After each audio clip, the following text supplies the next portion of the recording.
আসসালামু আলাইকুম। আজকে ইনশাল্লাহ আমরা ওয়াটার সাপ্লাইয়ের অবজেক্টিভ, ফ্যাক্টর আর ওয়াটার কোয়ালিটি নিয়ে ইনশাল্লাহ পড়াশোনা করব। তো ওয়াটার সাপ্লাইয়ের অবজেক্টিভটা কি?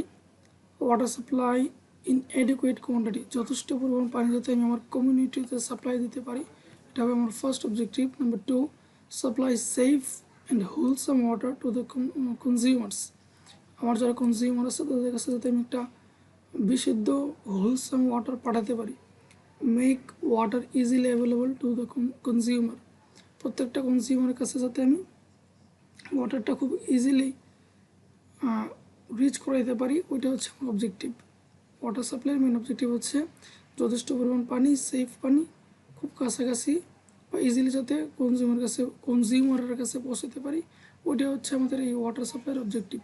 তো এই অবজেক্টিভ ফুলফিল করার জন্য আমাদের কিছু এলিমেন্টস লাগবে। এলিমেন্টসগুলো যদি একটা ফিগারে ভালো করে দেখাই, এই জিনিসটা একদম ভালো করে মনে রাখা লাগবে। প্রথমে আমার একটা সোর্স সিলেক্ট করা লাগবে। ধরুন আপনি একটা ওয়াটার প্ল্যান্টের ইঞ্জিনিয়ার, তো প্রথমে আপনার আগে একটা সোর্স ঠিক করা লাগবে, কোন জায়গা থেকে আপনি পানি কালেক্ট করবেন।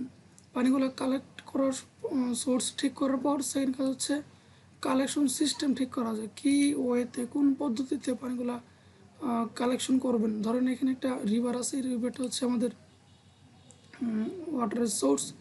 তো এই সোর্স থেকে পানি যদি আমরা তুলতে চাই, আমাদের ইনটেক লাগবে একটা, ইনটেকের পর এখানে একটা পাম্প লাগবে। পাম্প বসানোর পর আমরা কোন ধরনের পাইপ ইউজ করব, স্টিলের পাইপ নাকি প্লাস্টিক পাইপ, পিভিসি পাইপ, এগুলো আমাদের ফিক্সড করা লাগবে। আমি এগুলো দেখাবো পরের ক্লাসে কালেকশন সিস্টেমের মধ্যে।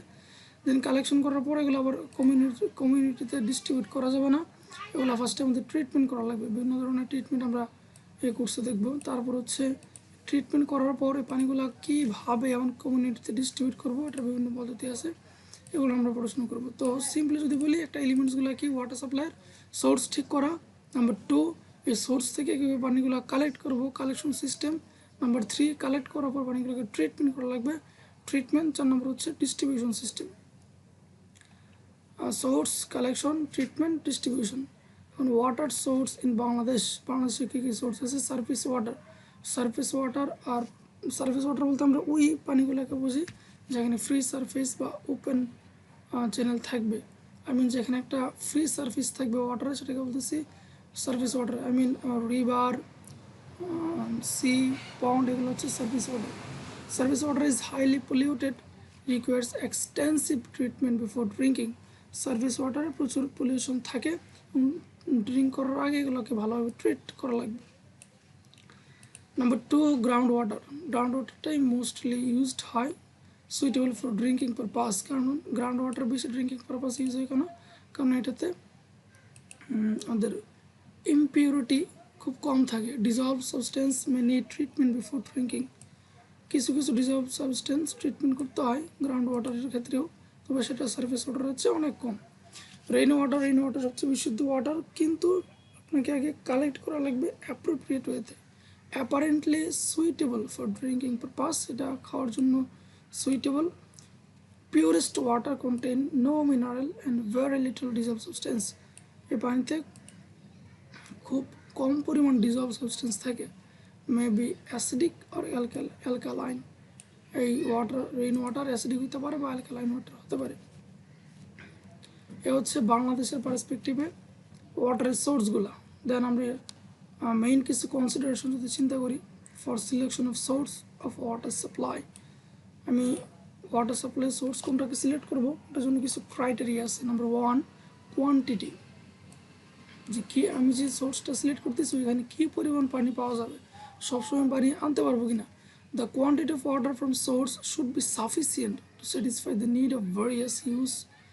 আমার কমিউনিটিতে যে পরিমাণ পানি দরকার সেই পরিমাণ পানি আমি সোর্স থেকে আনতে পারবো কিনা, এটাকে এনশিওর করা লাগবে, চেক করে দেখা লাগবে যে এই অ্যাকুইফারের থিকনেস কতটুকু, এখানে পানি কীরকম আছে থ্রু আউট দ্য ইয়ার, বছরের প্রত্যেক সবসময় আমি এখানে পানি যথেষ্ট পরিমাণ এডিকুয়েট পরিমাণ পানি পাবো কিনা। নাম্বার টু, কোয়ালিটি, যে সোর্সটা আমি সিলেক্ট করলাম এই সোর্সের পানিগুলোর কোয়ালিটি কীরকম, এগুলো কি খুব বেশি ইম্পিউরিটিস আছে কিনা। যদি খুব বেশি ইম্পিউরিটিস থাকে তাহলে আমাদের ট্রিটমেন্ট করতে খুব বেশি কষ্ট হবে, আর যদি ইম্পিউরিটিস খুব কম থাকে তাহলে আমাদের ট্রিটমেন্ট করতে খুব কম পরিমাণ টাকা লাগবে। সেজন্য আমাদের কোয়ালিটি আগে চেক করা লাগবে সোর্সের। নাম্বার থ্রি, আমি সোর্সটা আসলে কোন জায়গাতে ঠিক করতেছি, সোর্সটা কি আমার কমিউনিটি থেকে খুব বেশি দূরে যদি খুব বেশি দূরে হয় দেন আমাকে অনেক পাইপের অ্যারেঞ্জমেন্ট করে পানি আনতে হবে, সেটা আসলে খুব বেশি কস্টলি। দ্যাটস ওয়াই আমাদের আগে সিলেক্ট করা লাগবে যে আমার সোর্সের কোয়ান্টিটি কীরকম, ওই সোর্সের পানিগুলোর কোয়ালিটি কীরকম, এবং ওই সোর্স থেকে পানি আনতে আমার কীরকম কস্ট লাগতে পারে। এখন কালেকশন সিস্টেমের মধ্যে যেগুলো আছে এটা কিসের উপর ডিপেন্ড করে কালেকশন সিস্টেমটা। For surface water and intake with pumping facilities is required. Intake কী জিনিস আমি দেখাই দেবো। পুকুর বা নদীর পাড়ে একটি অ্যারেঞ্জমেন্ট, যেই অ্যারেঞ্জমেন্ট থেকে পাম্পের সাহায্যে আমরা পানিগুলো এক্সট্রাক্ট করে নিয়ে আসবো। ফর গ্রাউন্ড ওয়াটারের জন্য বিভিন্ন ওয়েল সিস্টেম আছে। মাটির ভিতরে বানানোর জন্য টিউব ওয়েল, এটাও একটা সিস্টেম। ওয়েল রিকোয়ার্ড, বাংলাদেশে খুব পপুলার একটা system tube well. For rain water একটা permanent roof or an uncontaminated ground surface is needed. বৃষ্টির পানি যদিও পিওর, কিন্তু আপনি যদি পিওর ওয়েতে এটা স্টোর করতে না পারেন তাহলে এই পানিও কন্টামিনেটেড হয়ে যাবে। তো প্রথমে বললাম আমরা সোর্স, দেন কালেকশন, তারপর থাকবে ট্রিটমেন্ট। ট্রিটমেন্ট দুই ধরনের হয়, একটা ফিজিক্যাল, একটা হচ্ছে কেমিক্যাল। তো ফিজিক্যালের মধ্যে আমরা যেগুলো টেস্ট করি, যে কালার কীরকম, টেস্ট কীরকম, অর্ডার কীরকম। The type and degree of treatment required is depend on the quality of water. পানির কোয়ালিটি কীরকম তার উপর ডিপেন্ড করে আমাদের কী কী ট্রিটমেন্ট লাগবে সেটা ঠিক করা লাগবে। ফর সার্ভিস ওয়াটারের ক্ষেত্রে the treatment process may involve removal of turbidity. Turbidity কী জিনিস? রেজিস্ট্যান্স টু অপকে উইথ লাইট। মানে টার্বিডিটি বেশি মানে হচ্ছে এই পানির মধ্যে দিয়ে লাইট সহজে পাস করতে পারবে না, মানে ময়লা আবর্জনা বা সলিউবল পার্টিকেল বেশি। কালার কীরকম, টেস্ট কীরকম, অর্ডার বা গন্ধ কীরকম, and removal and destruction of pathogenic micro organism থাকলেই পানি খারাপ না, তবে সেটা যদি প্যাথোজেনিক মাইক্রো অর্গানিজম বলতে আমি বোঝাচ্ছি যেগুলো শরীরে রোগ সৃষ্টি করে সেগুলোকে আমরা বলি প্যাথোজেনিক মাইক্রো অর্গানিজম। এগুলো হচ্ছে সার্ফেস ওয়াটারের জন্য ট্রিটমেন্ট। আর গ্রাউন্ড ওয়াটারের ক্ষেত্রে the treatment process may be removal of iron. Ground ওয়াটারের ক্ষেত্রে আমরা অনেক সময় আয়রন রিমুভের জন্য ট্রিটমেন্ট করি, হার্ডনেস রিমুভের জন্য ট্রিটমেন্ট করি, আর্সেনিক কীভাবে করা যায় সেটার জন্য ট্রিটমেন্ট করি, ফ্লোরাইড ট্রিটমেন্টের জন্য আমরা রিমুভ করি। এখন প্রশ্ন, স্যার এগুলো ট্রিটমেন্ট করা কেন দরকার? একটু সিম্পল ছোটো করে যদি বলি, এই ফ্লোরাইড দাঁতের জন্য খুব ক্ষতিকর। এই ফ্লোরাইড সমৃদ্ধ, অতিমাত্রায় ফ্লোরাইড সমৃদ্ধ পানি যদি আপনি খান তাহলে দাঁতের ডিকে বা ক্ষয় হবে। আর আর্সেনিক তো একটা স্লো পয়জন, খাইলে আস্তে আস্তে একটা সুস্থ দিয়ে যাবে। আর হার্ডনেস দুই ধরনের, একটা হচ্ছে টেম্পোরারি, একটা পার্মানেন্ট। তো দুইটাই সলভ, হার্ডনেস দূর করা যায়। তবে টেম্পোরারি হার্ডনেস যেটা, সেটা মাত্র হিট দিলে, মানে একটু তাপ দিলেই দেখবেন যে চলে গেছে। আর আয়রনের পরিমাণ যদি খুব বেশি হয় তাহলে পানির কালার একটু লালচে টাইপের হয়ে যায়। তো এগুলো রিমুভ না করলে দেখতে একটু অ্যাপিয়ারেন্সটা খারাপ লাগবে, খাইতে ইচ্ছা করবে না। The most common method used for treatment including boiling মানে হচ্ছে পানি ফুটানো, স্ক্রিনিং মানে ছাঁকা, সেডিমেন্টেশন মানে যাতে এই ভারী পার্টিকেল যেগুলো আছে, ধরুন যে স্পেসিফিক গ্রেভিটি যদি একের চেয়ে বেশি হয় তাহলে অনেকক্ষণ পানিগুলো রেখে দিলে সেগুলা বালিগুলো আস্তে আস্তে তলানি পড়বে। এই সিস্টেমটা হচ্ছে sedimentation. Aeration with chemical filtration, demineralization and chemical disinfection. Chemical ডিসইনফেকশনের মধ্যে আছে আমাদের ক্লোরিনেশন। ক্লোরিনের একটা সোর্স হচ্ছে ক্যালসিয়াম অক্সিক্লোরোক্লোরাইড, মানে ব্লিচিং পাউডার। এই ব্লিচিং পাউডার দ্বারাও পানিকে ট্রিটমেন্ট করা হয়। এগুলো হচ্ছে জাস্ট একটু প্রথম থেকে গেলাম, আমরা এই ট্রিটমেন্ট আরও পড়াশোনা করবো মিড সেমিস্টার পর। Distribution system is needed to deliver water to individual consumers.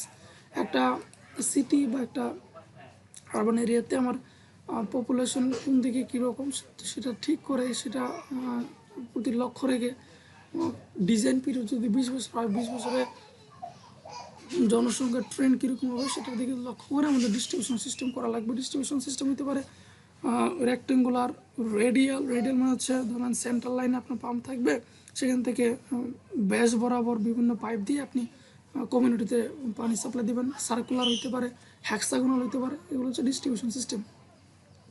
Planning and design consideration. The quality of the water supplied should not deteriorate below certain acceptable level during the period of which the system has been designed. ধরেন আপনি 20 বছরের জন্য design করছেন, তো 20 বছর পরে আপনার এই পানির ডিমান্ড কীরকম থাকবে ওইটা হিসাব করে আপনার ওয়াটার সাপ্লাই করা লাগবে। এখন যদি আপনি 20 বছরের পরের জন্য ডিজাইন করেন আর আজকের জনসংখ্যা দিয়ে আপনি পানির কোয়ান্টিটি মেজার করেন তাহলে 20 বছর পরে পানির স্ক্যানটি বা স্বল্পতা দেখা দেবে। water is adequate quantity should be provided to all times and at a convenient location. Water সবসময় যাতে পাওয়া যায়, কনভিনিয়েন্ট লোকেশন যাতে পাওয়া যায়, সেই জিনিসটা চিন্তা করে আমাদের ডিজাইন করা লাগবে। In the selection of source, traditional source should be given consideration for development of water supply system. Existing যে ওয়াটার সোর্স আছে ওইটাকে কীভাবে ডেভেলপ করা যায় সেটা আমাদের চিন্তা করে ওয়াটার সোর্সটা সিলেক্ট করা লাগবে। Construction, operation and maintenance should be within the competence of local technical staff. আমার যে লোকগুলো আছে তাদের দ্বারাই যাতে আমরা ওগুলো কনস্ট্রাক্ট করতে পারি, অপারেট করতে পারি, মেনটেন্যান্স করতে পারি, সেই জিনিসটা মাথায় রাখা লাগবে। আপনি এমন একটা ডিজাইন করলেন বা এরকম একটা সিস্টেম এমপ্লয় করলেন, তো এটা মেনটেন্যান্স করতে হবে, বিদেশ থেকে লোক আনা লাগবে, তাহলে এটা খুব কস্টলি হয়ে যাবে। তো এই জিনিসগুলো আমাদের চিন্তা করা লাগবে। Skill attendance should be avoided, যে আপনি একটা ডিজাইন করার পর কয়েকদিন পরে পরে চেক করা লাগবে, কয়েকদিন পরে পরে এগুলো ময়লা আবর্জনা ব্লক হয়ে যাবে, এগুলো যদি খুব বেশি মেনটেন্যান্স করা লাগে তো আসলে খুব ঝামেলা। তো এই জন্য এমনভাবে ডিজাইন করবেন যাতে করে খুব বেশি মেনটেন্যান্স বা অপারেটিং যাতে খুব বেশি ডিফিকাল্ট না হয়। Provision should be made to prevent the deal with possible deterioration of quality of raw water or breakdown of the system. এরকমভাবে আমাদের পরিবেশন নেওয়া লাগবে, স্টেপ নেওয়া লাগবে যাতে করে কোনোভাবে আমাদের এই সিস্টেমে কোনো একটা ব্রেকডাউন না হয়। কারণ আপনি একবার যখন ডিজাইন করছেন তখন আবার নতুন করে পুরোটা রিডিজাইন করা প্রায় ইজ ইম্পসিবল। সো প্রথমে যখন আপনি ডিজাইন করবেন আগে চেক করে নেবেন যে এই জায়গাতে প্রবলেম হলে আমি এই দিকে একটা সেফটি ভাল্ব ক্লোজ করে এই জায়গার কাজটা করতে পারবো। এরকমভাবে করলে আপনার জন্য সহজ হবে। আর যদি সবটাই একটা সিস্টেমের মধ্যে থাকে তখন আপনি কোনো একটা জায়গাতে কাজ করতে চাইলে বা কোথাও যদি একটু প্রবলেম দেখা দেয় পুরো সিস্টেমটাই আবার স্টপ করে দেন কাজ করা লাগবে। সেই জন্য প্রভিশন রাখা লাগবে আগে যে এতটুকু থেকে এতটুকু এই ব্লকের মধ্যে কোনো প্রবলেম হলে আমি এখানে সেফটি ভাল্ব আছে এটা বন্ধ করে এই যে এতটুকুর কাজ করে ফেলতে পারবো। তো সেই জন্য আগে থেকে আমাদের প্রভিশন রাখা লাগবে। ডিজাইন লাইফটা খুব ইম্পর্টেন্ট বিষয়, কারণ ডিজাইন লাইফ কনসিডার করেই আমি আমার কোয়ান্টিটি এনশিওর করবো, পাইপের যে ডায়ামিটার সেটা সিলেক্ট করবো। The number of year for which a provision is made in designing the capacity of the various component design water supply scheme is the design life.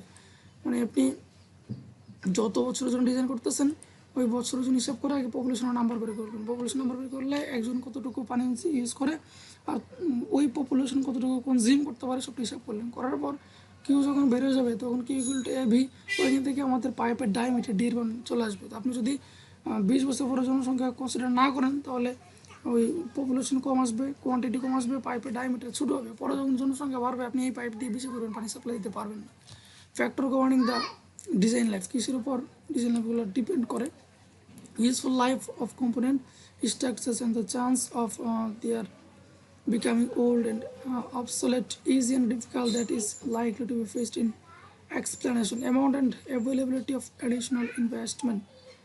তো এই জিনিসগুলো আমাদের চিন্তা করা লাগবে ডিজাইন লাইফ কনসিডার করার জন্য। ডিজাইন লাইফ সাধারণত 20 থেকে 30 বছরের জন্য হয় আমাদের এই ওয়াটার সাপ্লাইয়ের ক্ষেত্রে।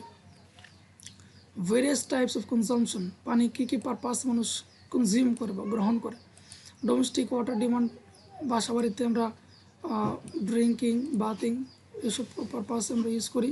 কমার্শিয়াল ইন্ডাস্ট্রিয়াল ওয়াটার ডিমান্ড, বিভিন্ন কোম্পানির ক্ষেত্রে প্রচুর পরিমাণ পানি লাগে। Demand for public use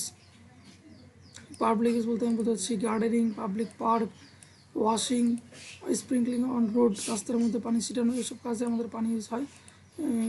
fire fighting demand আমি এটা শেষের দিকে দেখাবো যে ওয়াটার সাপ্লাই সিস্টেমের মধ্যে মাস্ট বি আমাদের ফায়ার হাইড্রেন্ট বসানো লাগবে, যাতে করে কোথাও যদি আগুন লাগলে আমার এই ওয়াটার সাপ্লাই সিস্টেমের যে ফায়ার হাইড্রেন্ট থাকবে এটা দ্বারা আমি আগুন নিভাতে পারি। তো এই ফায়ার হাইড্রেন্ট সিস্টেম এমপ্লয় করা লাগবে।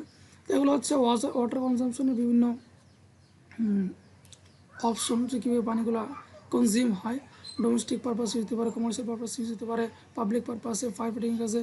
এছাড়াও হিউজ পরিমাণ পানি লস বা ওয়াস্টেজ হয়, সেগুলো আমাদের কনসিডার করা লাগবে। এখন এই লসগুলো কী কারণে হতে পারে? মিটারিংয়ের ক্ষেত্রে ইরর বা আনঅথরাইজ কানেকশন, যে যার মতো করে অবৈধ কানেকশন নিচ্ছে, এগুলো এ কারণে হতে পারে। Lack in the distribution system, এটা তো বাংলাদেশে প্রচুর হয়, প্রত্যেকটা জাংশনই দেখা যায় যে প্রচুর ল্যাক হয়। এই লিকগুলোর কারণে হিউজ পরিমাণ পানি অপচয় হয়। Factor affecting the per capital water consumption, এক পার ক্যাপিটা কনজাম্পশন মানে হচ্ছে একজন মানুষ কতটুকু পানি কনজিউম করবে সেটা আসলে কিসের উপর ডিপেন্ড করে এবং কিছু পয়েন্ট আউট করে বলা আছে পপুলেশন ডিস্ট্রিবিউশন, এটার উপর ডিপেন্ড করে the distribution of the people of a community in age, group, religion, sex, social, economical condition, profession, etc. influence average water consumption.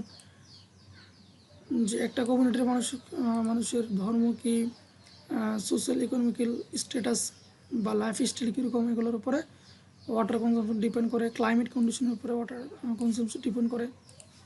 More water is used in warm, গরম এলাকার ক্ষেত্রে পানিগুলো খুব বেশি use হয়, আর কুল এলাকার ক্ষেত্রে পানি কনজিউমশন কম হয়। কোয়ালিটি অফ ওয়াটার যদি ভালো হয় তাহলে বেশি কনজিউম হবে, আর যদি ব্যাড ওয়াটারও হয় বা ইমপিউর ওয়াটার হয় সেগুলোর ক্ষেত্রে ওয়াটার কনজাম্পশন কম হবে। প্রেশার অফ ওয়াটারের প্রেশার যদি কম থাকে তাহলে এডিকুয়েট পরিমাণ পানি সবসময় সাপ্লাই দিতে পারবে না। সেজন্য এটা একটা ইম্পর্টেন্ট ফ্যাক্ট যে পানির প্রেশার কীরকম তার উপর পার ক্যাপিটা ওয়াটার ডিপেন্ড করে। ওয়াটার রেটস ইন মিটারিং, যে আমার প্রতি ইউনিট পানির দাম কত তার উপরে পার ক্যাপিটা কনজাম্পশন নির্ভর করে। ন্যাচার অফ সাপ্লাই, কোন ধরনের সাপ্লাইটা কি কন্টিনিউয়াস নাকি ইন্টারমিডিয়েট, সবসময় পানি পাওয়া যায় কিনা তার উপর ডিপেন্ড করে। ওয়াটারের সোর্সটা কীরকম, খুব বেশি দূরে নাকি, যদি খুব বেশি দূরে হয় তাহলে কানেকশনের ক্ষেত্রে আমাদের পাইপ বেশি লাগবে, সেক্ষেত্রে অনেকে এগুলো কানেকশন নিতে চায় না। অ্যাভেলেবিলিটি অফ এন অ্যালটারনেটিভ সোর্স, যদি আমার অন্য কোনো সোর্স থাকে, ধরুন যার বাড়িতে টিউবওয়েল আছে সে তো আর ওয়াটার সাপ্লাই ডিস্ট্রিবিউশন সিস্টেম থেকে পানি কালেক্ট করবে না। তো এগুলো হচ্ছে বিভিন্ন ফ্যাক্টর যেগুলো উপর ডিপেন্ড করে যে একটা মানুষ দিনে কতটুকু পানি কনজিউম করবে। এখানে কিছু কোডের মধ্যে বলা আছে যে কীরকম মানুষ কীরকম বা কত লিটার পানি ইউজ করে বাংলাদেশ স্ট্যান্ডার্ডের মধ্যে। কমার্শিয়াল ইউজ করে বাংলাদেশের প্রায় 10 থেকে 150 litre per capita per day. LPCD মানে হচ্ছে litre per capita per day. তো কমার্শিয়াল ইউজে 40 লিটার, ইন্ডাস্ট্রিয়াল ইউজে 120 লিটার, পাবলিক ইউজে 25, লাইভ স্টক মানে হচ্ছে গবাদি পশু, তো এগুলোর ক্ষেত্রে 20 লিটার, লস অ্যান্ড ওয়েস্টেজ হয় 40। তো একটা হিউজ অ্যামাউন্ট পানি প্রত্যেক সময় ওয়েস্টেজ হয়। রুরাল এরিয়ার ক্ষেত্রে 50 হয়, উপজেলা এরিয়ার ক্ষেত্রে 100 লিটার, জেলা এরিয়ার ক্ষেত্রে 120, সিটি কর্পোরেশনের ক্ষেত্রে 180। সিটি কর্পোরেশনের মানুষগুলো খুব বেশি পরিমাণ পানি কনজিউম করে। Water equipment in rural and urban areas in Bangladesh. এই হচ্ছে মোটামুটি আজকের পড়াশোনা।